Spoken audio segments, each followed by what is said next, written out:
Can you hear me okay? Yes. Yeah. Okay. Well, I thought what we might do is what we had done before when we were together, which is share a lesson with you first and then do our meditation. And the idea being that we can then take the ideas that we talk about in the lesson and then we can incorporate them in to our prayer meditation time. And so at that point, what will be most important is not what Jim Rosemergy says, but what the still small voice says within us. Right. So I want to talk to you about the. Sorry. I pressed the button. Unmute yourself, Jim.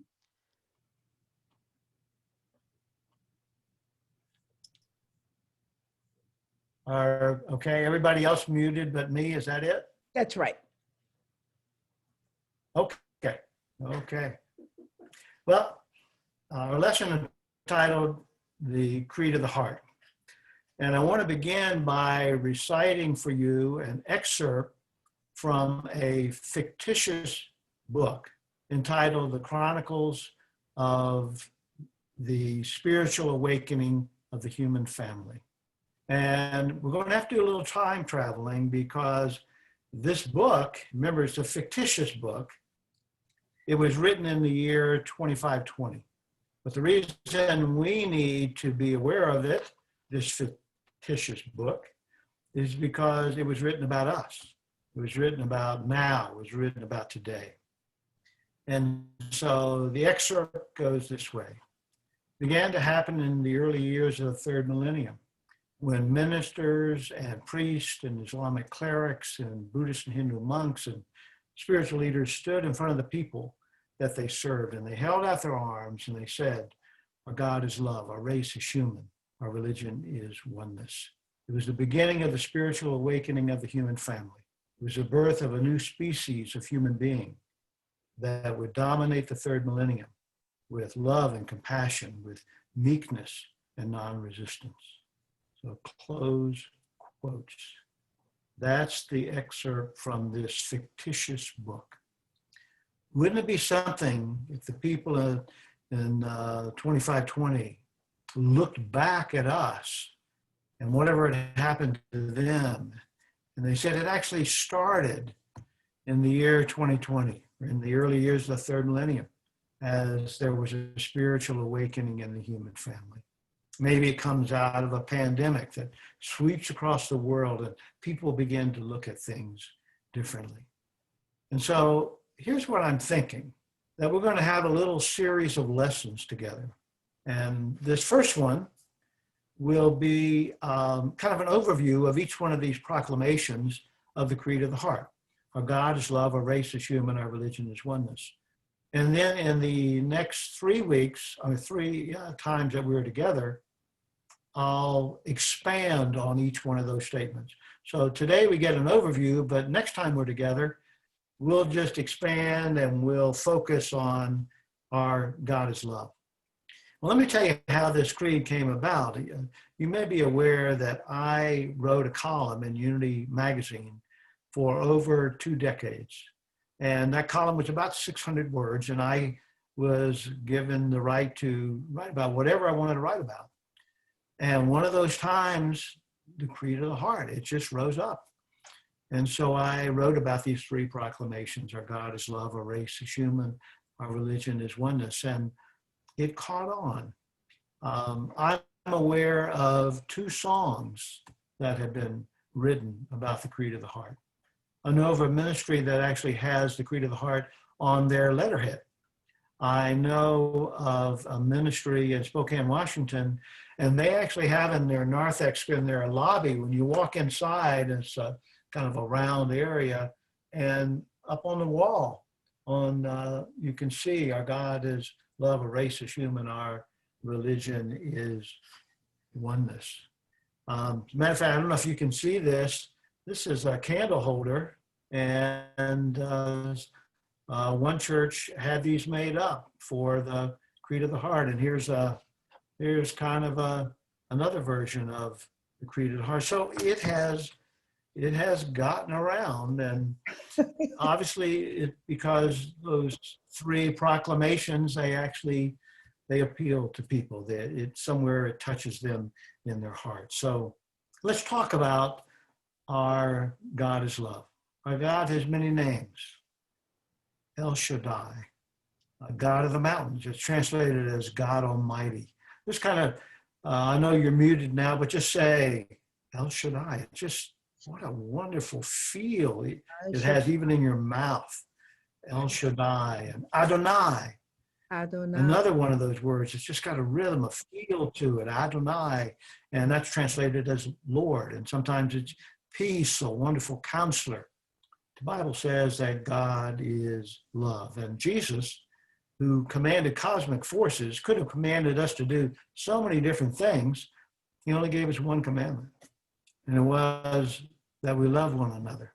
And that in and of itself is something that we might, particularly in our day and age, we would think, yes, of course, love one another. But he went on and he said something profound. And he said, love one another as I have loved you. And what that speaks of is an incredible potential that must be in each one of us, that we have the capacity to love as he loved. It truly is an incredible thing to love in that way. Love moves us. It moves me often to tears, whether I'm sharing love or I'm receiving it. It moves me to tears. Back in 1976, in my very first ministry in Raleigh, North Carolina, we were meeting in a Mission Valley Inn. It was a basement room of a motel. And I must have been going to talk about love because I went out into a field. This is a habit of mine. I would go out by myself and I would walk around, just kind of contemplate. And I had a conversation with God and I said, let me feel the fullness of your love. And as soon as I thought those words, something happened. It was like an energy coming up from the earth through my feet into my body, just expanding my being. And it got to the point where I felt like I was going to explode. And I realized I couldn't contain the fullness of God's love. And I said, enough. And it stopped. Well, that's the power of love. Remember 9/11, there were people in the aircraft and they knew that they were going to be losing their lives. And many of them were able to get through to their family and they called them and they said, think of this is, they're coming to the end of their life. It's perhaps just moments or minutes away. And what do they want to do? They want to say to their loved ones, I'm just calling to tell you that I love you. There's Meister Eckhart who said there's nothing quite like God as stillness. And today we would say there's nothing quite like God as love. And it is indeed so true. It will cause us to do extraordinary things. Let me tell you a story of Henry Suso. You know that name? He was a mystic in what we would call Germany today in the Rhineland Valley. He was part of a group called Friends of God. Meister Eckhart was part of that group, Johannes Thaler. And what they did was they circulated text or tracts, they called them in those days.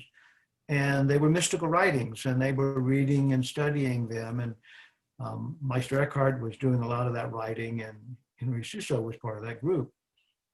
He lived in a village, and there was a woman there that had a child out of wedlock, and you can imagine what that was like back in those days. And she did an extraordinary thing. She accused falsely Henry Suso of fathering the child. Interesting thing, Henry Suso never denied it. He never condemned the woman. And to make it worse for him, he actually helped to raise the child.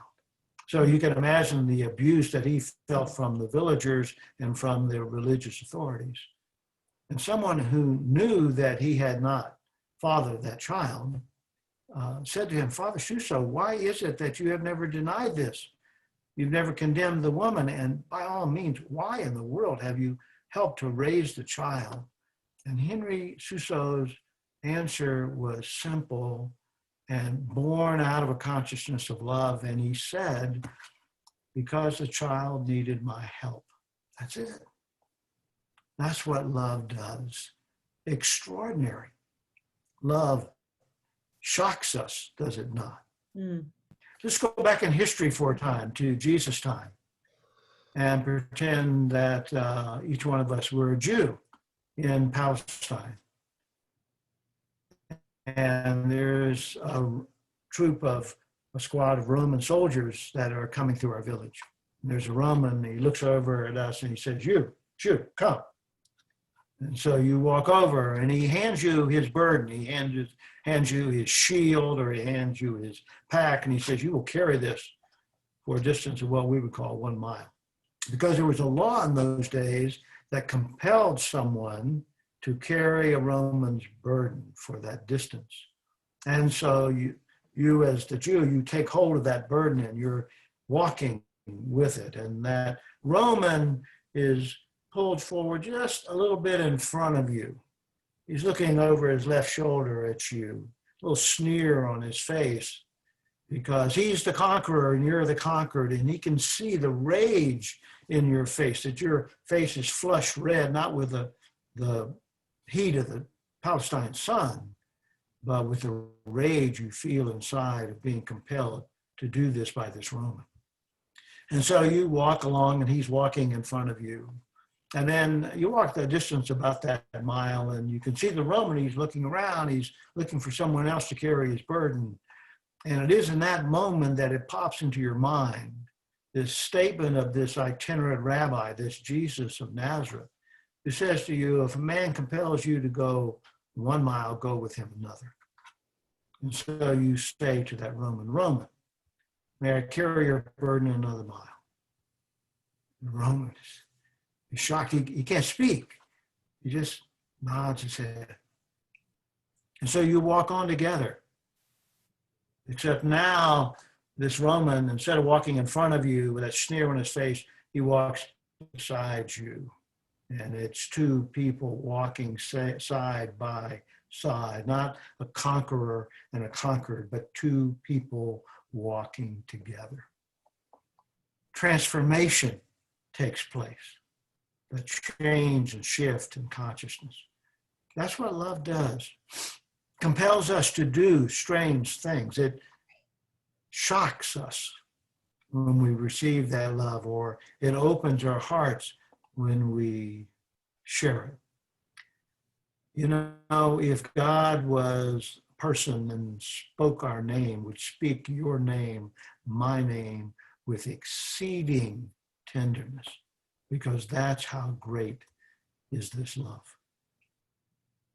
So, a little summary of God is love, and let's move now to a race is human. You're at home, you've eaten supper, you're in a good mood, phone rings, you pick it up, it's somebody conducting a survey. And you consent. And so you take the survey, and then they want some demographic information on you. They want to know what your race is. And because you're here today and you're listening to this lesson, when they ask you your race, you say, my race is human. And they go, yeah, I know that, but I'm looking for a Caucasian or Black or Asian or Latin, Native, and you say no. There's too much separation. We're separating ourselves according to color of our skin and religion, where we live. No more. You can write down on your paper that my race is human. And here in the States, we're in the middle of a census. I don't know if you're involved in a census or not, but we are here. Nancy and I, we filled out a short form this year, and then we had somebody come by the house, and we were standing outside, and we had our mask on. They're about 20, 30 feet away, and we're kind of shouting back and forth at each other, and we want to know what our race is, and we tell them our race is human. And because you are here today, I suggest you do this, that whenever someone asks your race, you tell them been too much separation.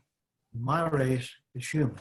When you fill out one of those little warranty cards when you buy some piece of electronic or equipment or something, We have that opportunity for race right in human. Nancy and I, census in 2020, I think it was. We were at Unity Village. Oh, this is 2020. Excuse me, 2000. I'm having a little trouble with all these time traveling up to the year 2520, you know, and so forth. In the year 2000, we lived at Unity Village. And that was the year of the census. We filled out a long form. And we wrote down that our race was human. But Nancy and I also served on the city council of Unity Village. Unity Village, if you don't know, is a municipality, and it has like a city council, sort of, in that you're actually elected into office. And the interesting thing is if you receive one vote, you're in. So it's not exactly a political coup per se. But Nancy and I council, and so when the results of the census came in, we were at the meeting when it was shared, and there were 21 citizens of Unity Village, something like that. But when they were reading about the races, guess what? There were 2 others living at Unity Village. And I'm one of those others. And Nancy, you come over here real quick. I want you to see, this is the other Hello, that was Nancy. living at Unity Village. Oh, thank you. Hi. And so I say to you, friends, begin to spread the word that our race is human. So that's one of the dimensions of this statement, this proclamation that our race is human. But there's another, because there's a part of us, our divinity, that can be expressed so well. We see it in someone like Henry Suso. But there is another dimension, which is our humanity. Our race is human. And I tend to think of our humanity as sacred. And where we begin to accept our humanity and express our divinity, in fact, they are tied together. A good example might be forgiveness. And there's different dimensions to forgiveness. For instance, we have Myrtle Fillmore, who, as you know, one of our co-founders, she was diagnosed with tuberculosis. She and her husband, Charles, went on this search for spiritual health. They were in Kansas City. They attended a lecture by a Dr. E.B. Weeks, who said in that lecture, I'm a child of God, therefore I do not inherit sickness. And Myrtle took that to heart, caused a shift in identity with her. Not just being a human being, but also being a spiritual being, a child of God. And in her process, her interior process, the revelation came to her about her humanity. She realized that she had been thinking of her body as weak and sickly, and in fact, she had thought about it, she had talked about it that way for years. And so there was this insight that she was an intelligent being. There's intelligence within the cells of the body, and therefore they ought to be able to communicate. And so you know what she did? This is the dimension of our humanity. It's sacredness, forgiveness. She apologized to the cells of her body for thinking of them as weak and sickly. And then she began to praise the life force, the presence of God within. And as you know the story, that she was healed. Well, this is this dimension of our humanity that we need to embrace. And a couple months from now, when we're together again, we'll talk about this, about our race being human and what it means to accept our humanity so we can actually express our divinity. And so now let's just turn our attention to our religion as oneness. Let's turn to Gandhi. And one day there was a Westerner, someone like you or me, and they're visiting him in his mud hut. And they look on the wall, and there's a picture of Jesus. And the person said to Gandhi, well, why is it that you, Gandhi, who are Hindu, have a picture of Jesus on the wall? And Gandhi said, I'm a Christian. I'm a Hindu. I'm a Muslim. I'm a Jew. You see, Gandhi at that time in history, particularly here in the States, he was like that. But his concern wasn't conversion. It was consciousness. It was freedom. It was compassion. It was justice. Those were the things that were his concern.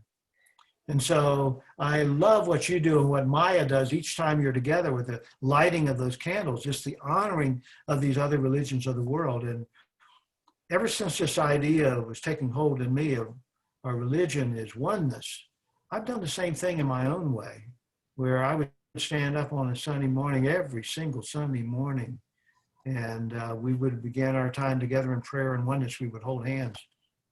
And then I would bless the other churches of the community, Catholic, Baptist, Methodist, Lutheran, Episcopalian. And then we bless the other faiths of the world, Islam, Judaism, Buddhism, Hinduism, Jainism, and even those whose God was a higher power. We bless them all.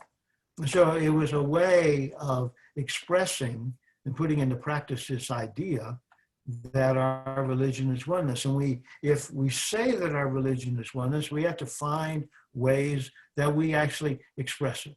And let me give you another one. This is one of the things that we've done in churches that I've served when we embrace the idea that our religion is oneness. Because what we did was we took a portion of our tithe and we would send it to another church in our community. And there were some very interesting responses, to say the least. Sometimes people would send them back. They wouldn't understand. But if someone asked, we would say, well, they're saying, why are you doing this? And in fact, I had that with my own Unity people, licensed teacher. Why in the world are we doing this? Because we are making a statement that our religion is oneness. And so that's one of the things I might suggest to you is with your tithing, consider that it's one of the ways that you express this oneness. Because Emily Cady, in one of her books, she had this image of a wheel and a hub. And of course, in the hub, the center, that's God. And that each one of the spokes to the wheel was one of the religions of the world. And the wonderful thing is that the closer you get to the hub, the closer you get to God, the more conscious you are of the presence, then the closer you are to these other religions. And that's where you can have a minister like Maya who lights candles on a Sunday morning, where you might send a tithe or where you might bless the other churches. Because when you're near that hub, you can just reach out with ease and you can touch the other religions of the world. So these are these three proclamations of the Creed of the Heart. Our God is love, our race is human, our religion is oneness. And I take you back to that fictitious document, the Chronicles of the Spiritual Awakening of the Human Family, that perhaps, just perhaps, that someone will write a document in the year 2520, and they'll be writing it about us, that this is where it began to happen, where people were stretching out their hands and they're saying our God is love, our race is human, our religion is oneness. And perhaps it will start here with us today. And so I would ask, Maya, can you unmute everybody for a moment? Can Yes. you do that? Yes, I can ask Because everybody. I know you all are so. Can you all unmute yourself, please? And while this is, You yes, would do yes, that. very good. Nancy? Jeanette, will you unmute? Okay, so we good. can hear you? Very good. Sandra. Jeanette, And unmute. I'm thinking, Uh-huh. got everybody? Let me go up to Galaxy View. Whoops. Please. Gallery View. Galaxy Good. View. That's good. Yes. Look at those beautiful faces. And why don't we declare together the Creed of the Heart? Together, Our God is God love. love, Our Our God race is love. is human. Our human race, race is Religion, human oneness. religion, Our oneness. religion is oneness. beautiful, beautiful, beautiful. I know we have, I didn't realize that we have the delay from our voices going up to satellites and coming back again. But we are united in the creed of the heart. And we know that our God is love and our race is human and our religion is oneness. So it is now appropriate for us to take these ideas that we've been talking about and let's just take them into prayer and meditation. So Maya, you might want to mute everybody again and then all but me, I suppose. You have to unmute individually. There you go. Okay, I'm muted. Everybody hear me okay? Yeah. Okay, so let's just pause together for a moment.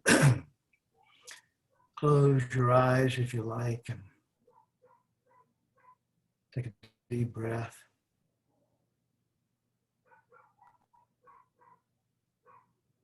It's time to return to the creation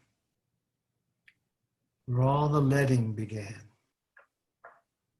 Let there be light, let the dry land appear. Letting is God's way. And so letting is adopted as my way. I let God be God. And in the letting, I am embracing mystery. And what is more mysterious than love? And yet I hear its call, streaming through the ages. Love one another as I have loved you. Love the Lord your God. Love yourself. Even as I rest in prayer and meditation, as thoughts rise up within me, some I might want to push aside today, I say no. And as I wait, I love.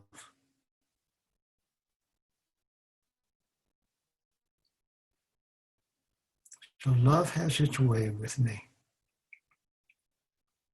like the hands of the Creator. It molds me.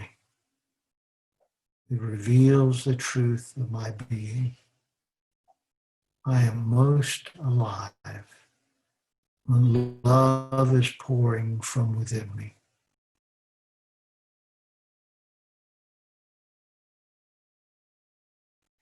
And so all are united in love, dwelling in the heart of God.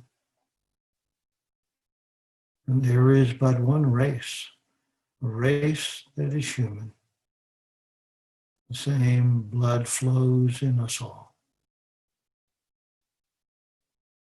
The same elements make up our bodies. My race is human. And I embrace it in myself, in others.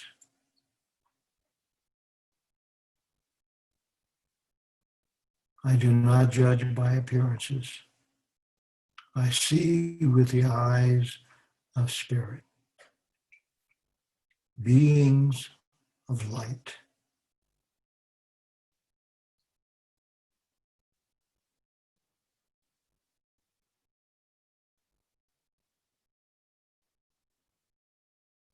My religion is oneness. I dwell in the hub of that wheel, saluting the divinity in all, reaching, touching, knowing the goodness that dwells in each religion, serves people exactly where they are, where they need to be. As I am where I need to be, so it is with every spiritual seeker. And so my religion is oneness. I'm a Christian. I'm a Hindu, a Buddhist, a Muslim, a Jew.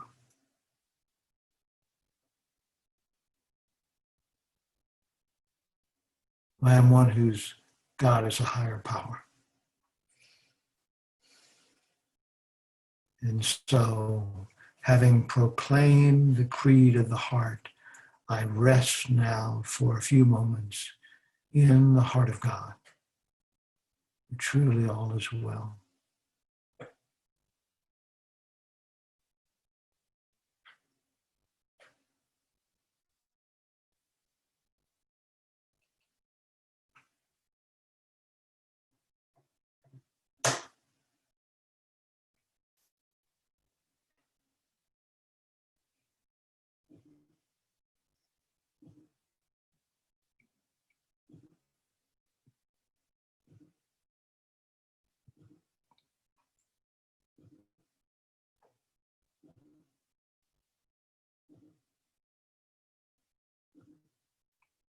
And so this time of prayer and meditation, contemplation, reflection is sealed with these words.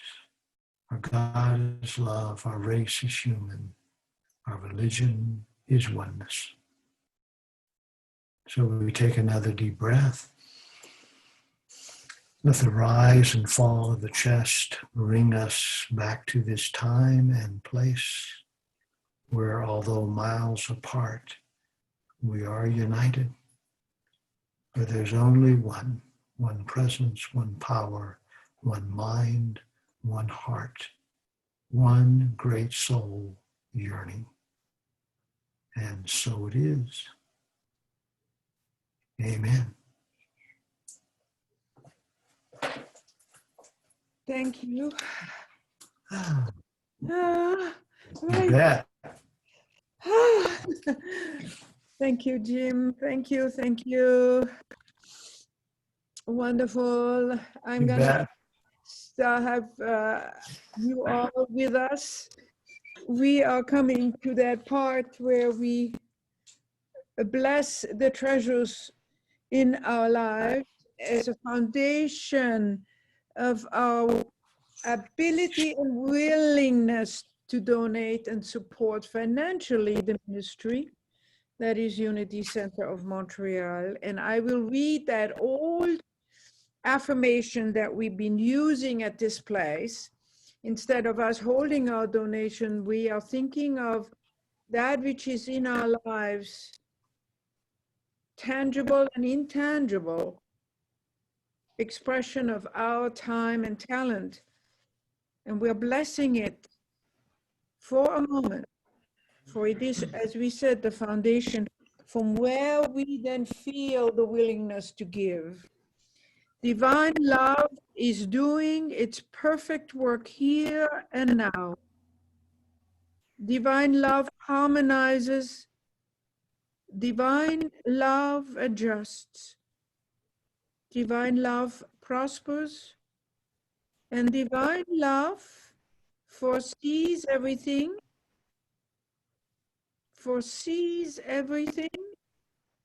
and richly provides every good for this organization now.